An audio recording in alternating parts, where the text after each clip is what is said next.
Good evening and welcome to tonight's News 2 Extra. CAO Cigars calls its headquarters Nashville's best-kept secret, but what may be even more interesting than the corporate building is the story of how the company came to be.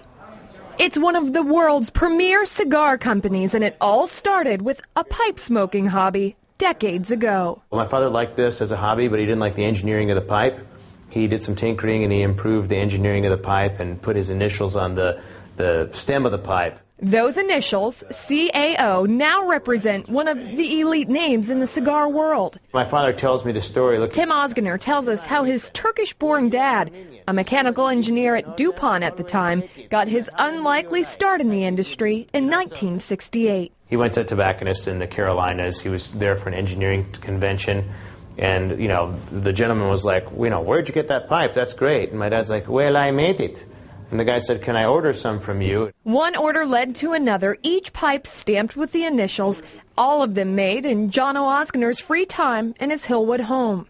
Pipes proved to be a success, so he moved on to humidors and eventually branched into cigars during the mid-90s cigar boom. During that frame of time, you had, I think it was somewhere around 800 to 900 new brands that weren't there prior to that boom, that if you look at it now, out of those 800 to 900 that came on the market, only probably less than half a dozen are still remaining, and CAO is one of them.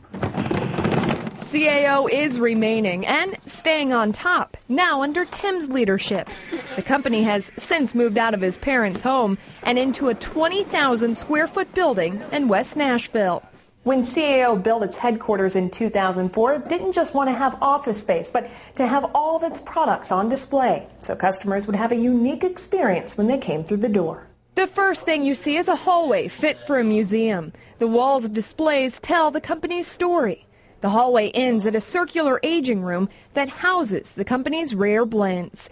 And the building is full of plenty of areas for customers and guests to enjoy a drink while sampling CAO cigars. We really tried to create for Nashville what wineries did for Napa or what Jack Daniels does for Lynchburg. As CAO grows and expands, the company tries to continually reinvent itself.